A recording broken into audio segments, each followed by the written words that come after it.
Thanks for making time. Welcome to Morning Express.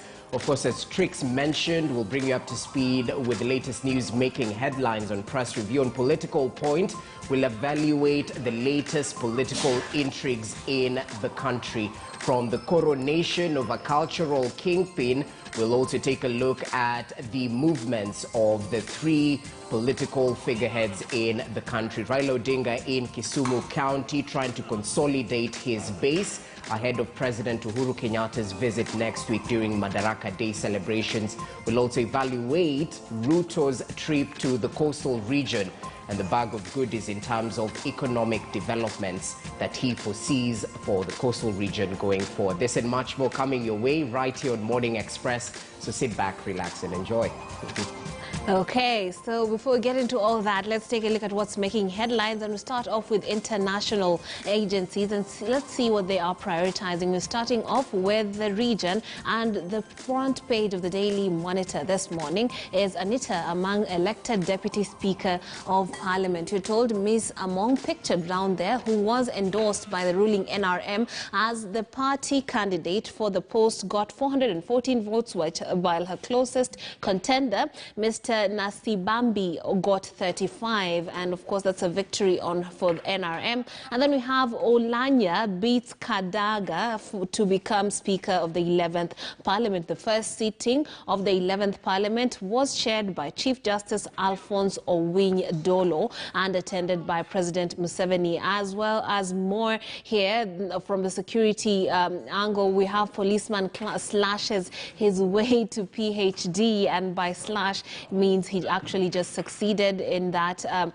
In academia, we're told the officer would work at school and people's homes in exchange for school fees, and clearly this is an inspirational story. Take a look at that and learn more about what this man had to do to make it to having that doctorate. And then we're told mobile money separated from telecom operations. Very interesting. Take a look at the Daily Monitor and find out that they have national special reports as well as more news that you would love to know about that country, Uganda, and the region. Let's move on to the East African. This morning, we're told DRC stares at $3 billion loss in skewed mining deals, and Kinshasa has already lost out on nearly $2 billion in revenue by selling mining and all assets to an Israeli billionaire right there. Take a look at that, find out where they went wrong in that trade, in those trade agreements. And then we're also told 7 people have been killed in Ethiopia militant ambush. They were visiting development projects in West Guji zone in Ethiopia's Oromia region when they met their demise. Also, we are told in Ethiopia we have the country's planning June 21st election amid that Tigray crisis that has been ongoing for months now, and still we're having that erupted volcano that has claimed 15 lives. 9 were killed in a truck rollover accident, while 4 were prisoners trying to break the Munzenze Central Prison. Break out of that is. Let's take a look at what's making headlines on this day. The Citizen. This is from Tanzania, and it told Dangote impressed by dramatic change in Tanzania's business environment. President Samia Suluhu has on Monday, 24th, met with Africa's richest man, a Nigerian billionaire, Aliko Dangote, at State House, as it has been pictured right there, and clearly there is a change under her reign. Then Tanzania government takes step to stem loss of revenue on BRT, and also those buses are pictured there. We're told in housing, national housing to cut house prices by producing own inputs, and stakeholders dialogue in TASAC mandate extension. Let's take a look at what's making headlines in Rwanda. And if we could scroll up and see the whole of that headline. We're told Uganda DRC open liaison office in Beni. The development comes amid ongoing discussion for a joint military operation, right? And then also those deaths in Ethiopia, those people were visiting a development project and they were ambushed by militants when they lost their lives. They're also giving us a tally of the coronavirus infections and also news from the DRC about that $3.7 billion loss on skewed mining deals are making headlines on the Rwanda Today. Let's move on to the the CNN. See what's making headlines this morning on their world page. COVID made the Philippines hunger crisis worse. So why does hardly anyone want a vaccine? That is the question right there. Find out why this country is not very open to the vaccinations, or rather the citizenry of this country. And then Mali's transitional leaders arrested by military members, says the United Nation mission in that country. Amid censorship fears, Hong Kong's artists contemplate an uncertain future. Tropical cyclone Yas to slam into eastern India this week. And in Afghanistan, fears of Afghan translators' safety as U.S. troops withdraw, obviously because they were working with the United States military, and perhaps that wouldn't work in their favor in case they are seen as sympathizers. And now let's move on to local media, and joining me here in studio to analyze what's making headlines in our local papers are Daniel Orogo, political commentator, who is here with us in studio, as well as James Gakuya, Member of Parliament, Embakasi North. We are also expecting Amayo Aranga, who is an advocate of the High Court, to join us. Thank you so much, gentlemen, for making the time. Thank you. All right, let's start off with the front page, closer to home. This is the Standard, and of course today we have political points. We shall be digging deeper, more comprehensively into these matters. So just at a glance, tell us what you think on this story and how it has been covered. Ruto Truth fails to stop hustler fight. DP makes a timely intervention to end the row over Kiambaa parliamentary by-election candidate, but the vicious infighting within his political house escalates to the battle for the soul of the hustler nation. Honorable Gakuya, what do you make of this? Thank you, Trix. Allow me to salute the viewers wherever they are watching us from. Yes. Over the matter to do with the issues highlighted in the papers about UDA's langos. What I would say is that no single political party, not only here in Kenya, worldwide, which has no small teething issues internally. And it's very important to understand that one Moses Kuria has his own registered political party, PP, and his intention is to make sure that he makes the party as much strong as possible. And the areas that he expects to garner a lot or to harvest a lot is the central region. And therefore, Kuria, having captured by election of Muranga Gaturi, at the same time have captured now the then concluded Juja by election, those are indicators that has given him a lot of assurance that probably his party is gaining mileage around that particular region. Probably his intention was also to field a candidate in Kiambaa, because respectively, probably he could also have managed to gain another plus in terms of numbers in house. But considering that Moses Kuria is one of those alignment of Dr. William Ruto's side and or Hustler Nation side, I don't see it anyhow crime when a single family can sit down to iron their issues. And therefore, the interventions made by the Deputy President to bring on board the Moses Kuria and the rest of the team, so that at least they can prepare themselves as a one team come Kiambaa by election, I think that's a healthy process. And despite that, in fact, it is being touted that it was like Kuria was not willing to move to that direction. I believe that, in fact, Kuria is mature enough to make a decision, and therefore I don't see anything unclear there, because one is not made by force to take an action. It is true that, in fact, the UDA withdrew its candidate in Juja for the favor of Kuria's candidate, and therefore the same reciprocation in Kiambaa is not a surprise. And therefore these are just sister and brother, and I think the team working is quite in order. Despite that, actually, it is been seen as if there is what we call some smoke within, I can authoritatively say and state very clear, there is no division within the House of the Nation. And there is no, I can assure you, there is no any. And if there is a division, Kuria could have resisted to withdraw his candidate. But he has willingly done it. Okay, Mr. Orogo, what is your take?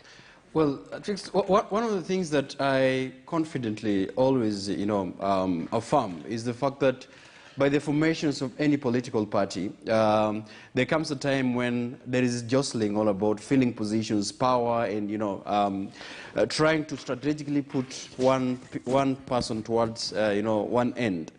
UDA is not exemptional, and I think one of the most important things is that as the formation of UDA gains ground, because all is an indication of a strong party that is, trying to recruit in mass movement, trying to put its structure in order, and trying to strategically position for not only by-elections, but also, to have craft a winning formula for each and every elections. So I think this is normal. But on the other side, one of the things that any political formations would actually try to avoid is the wrangles that, become spillover and becomes conflicting with the party. We have seen parties that, denied, any conflict that begins that ended up having different factions. Right. Jubilee was on the same. I think it just began in a small way. Sometimes ODM has to prevail on members and bring peace and disquiet. But I think, the Member of Parliament, Jimmy Gakuya, has intimated that, you see, Moses Kuria is coming in a negotiation as a leader of a party. And I think that needs to be taken seriously. That is not equals among equals. He is having a party that prevailed and had a candidate winning successfully in the concluded Juja by-elections. So I think one of the things that other members should be very keen on is, well, he goes to negotiation table, he doesn't just go as a member of parliament. He goes in as a party leader. And therefore, he has a lot of chip when it comes to bargaining power.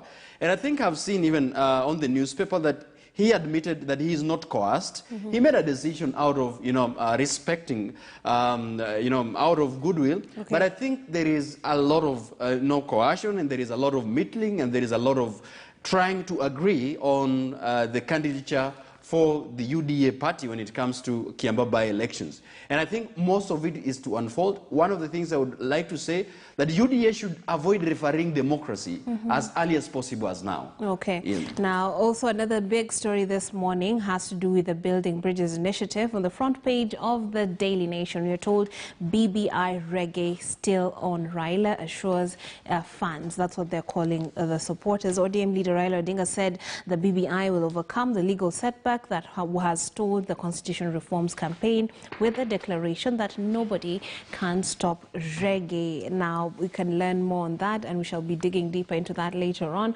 Also, this is a big story that's being covered, or rather it's been covered and given prominence in the Standard newspaper. We're told the factors that play as BBI case goes to appeal. The Court of Appeal will be in the crosshairs as the President, the Attorney General and the IBC seek to undo the recent stinging rebuke a 5-judge High Court bench gave them, and we all saw that happening a few days ago. But far from that, the eyes and focus has been trained on Justice Martha Koome, Chief Justice Martha Koome, and she is making the front page of the Daily Nation. This is the main story this morning, and the title for this is "Help is Here, I Promise." Then that's an assurance she is giving, and it says Chief Justice Martha Koome pledges to transform the judiciary from a parking lot of corruption cases to a leader in accountability and integrity. All those who walk down the court corridors will go home feeling that justice has been done,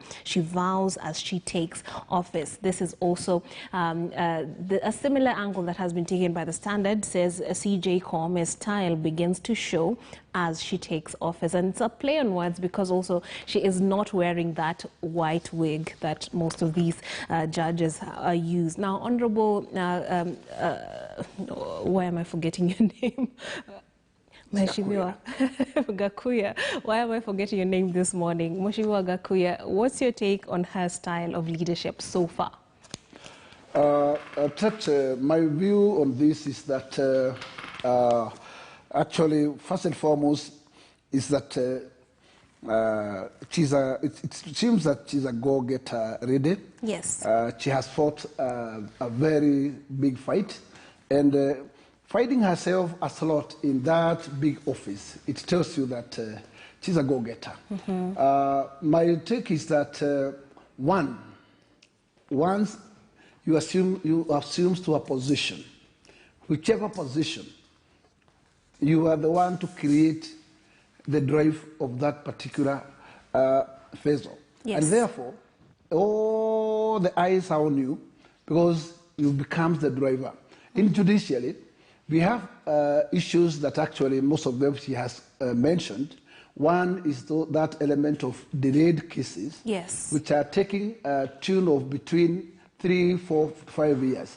And the deadline he has mentioned about are very necessary, because you find that, in fact, like especially issues to do with the land matters and also very pertinent issues, takes a very long age in the corridors of judiciary. And having come in as a new driver in this particular sector, I believe she has the route she has taken is a very good clear indicator that, first and foremost, let us give ourselves deadlines so that at least timelines of making conclusions of cases. Right. And he has just lamented herself very well that conclude all matters that are beyond 4 and 5 years in court, just make matter of making conclusion of those matters, and cases that are ongoing should not go beyond 3 good years. Yes. That is a good direction. Despite that, in fact, we are working on a very extraordinary situation of COVID, where sometimes makes timelines of the courts sometimes not to be honored, because most of the criminal matters must require what we call a physical sitting in the courtroom. But because of this particular extraordinary situation, you find that it's not possible because of social distance. Yes. And therefore, I believe this particular situation we are in is not going to take longer. And therefore, after pandemic, I am sure that we can be able to smooth ride and be within our timelines. Right. And therefore, I also appreciate that she has given very good orders from the beginning. And I think that what matters in every sector is team working. A manager is a manager who knows where to fix to make sure that, in fact, the organization is moving and is moving as one. And therefore, when the manager is of the good hopes, good ideas, and good succession of that organization, he pulls together all the team that actually is within that particular organization to work as a team, and that teamwork gives what we call results. Okay. And I am sure this leader is going to use that particular method of making sure that he pulls everybody together, they will make sure he will be successful. Okay. But if he takes a route of a lone ranger in this particular industry, I am sure he is just going to fail very, very miserably. Now, Honorable Gakuya, what you're saying sounds very good, but you do remember that the former Chief Justice Maraga was having problems because of that, not really infighting, but there was a bit of a rough friction between the judiciary and the executive, and therefore there was poor funding. We saw we heard them complain over and over again for years about their funding. They needed to hire new judges, they couldn't, new infrastructure, and those are things that actually feed into clearing this backlog. So how do you foresee Chief Justice Martha Koome dealing with this? In fact, what is very necessary in this particular case and this particular matter is how Koome is going to handle herself. First and foremost, win those who are within your industry of judiciary. Make sure that judiciary is one and working as a team. Okay. Now, from there, look for the other two arms of the government. How do you relate yourself with the legislature, with what we call parliament, and the executive? And I believe the most handles that actually the judiciary face is during those times of budgeting, when we have seen there before, Maraga struggling a lot because of what we call limited budgets, which were making even sometimes to close those courts that are mobile courts all over the country. And what I can say is that, in fact, to build a good relation with the executive is a key to her success. Okay. Number two, we have legislature, which is National Assembly, which is mandated by the law to deal with what we call issues to do with the budget. I think also in that particular area, because judiciary sits down with the budget committee to internalize their budgets, and therefore I hope that still that relationship is very important. And when he captures those two, she will be able to move the industry forward. Okay. Finally, the key here, the key here is goodwill. Is the government having goodwill to assist judiciary to grow?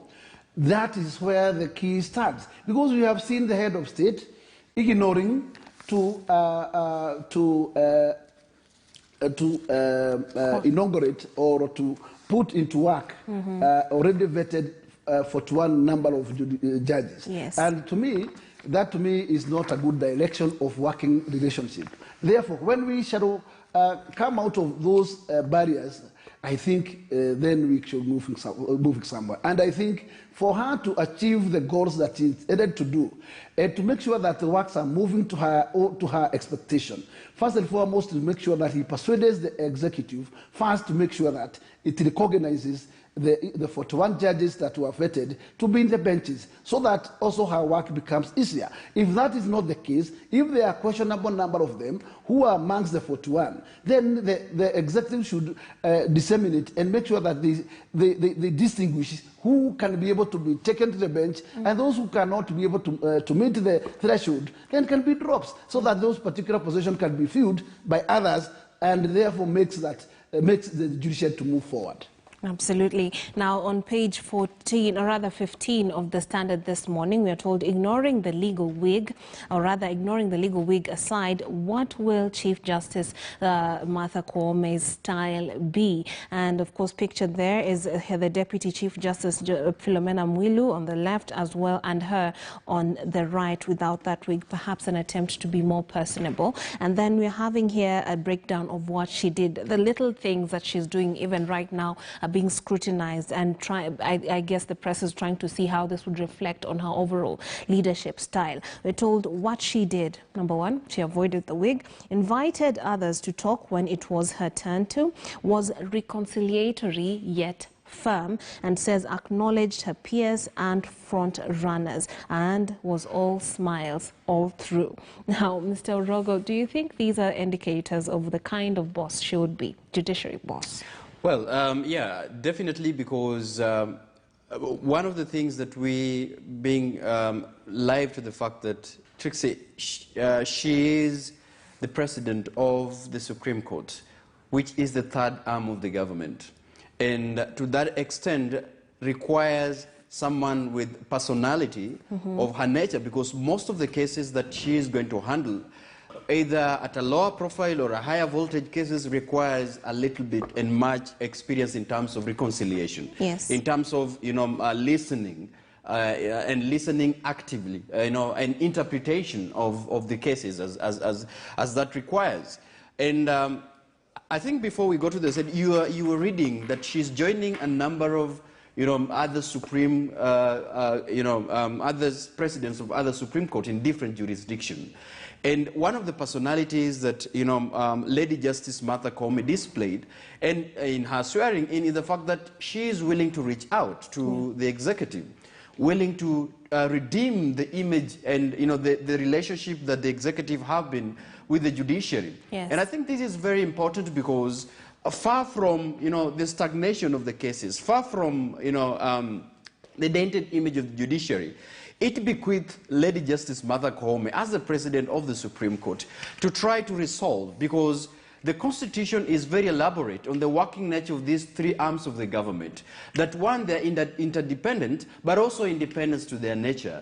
So I think for her, apart from her, her display of personality and her firmness, I think one of the things that is required right now, the country requires, is that Can she really be firm in terms of affirming that, judiciary is independent? Yes. Even as we reach to reconcile, even as we reach to have a good working relationship with the legislature, but this is the line that we are independent and we are trusted to give the verdict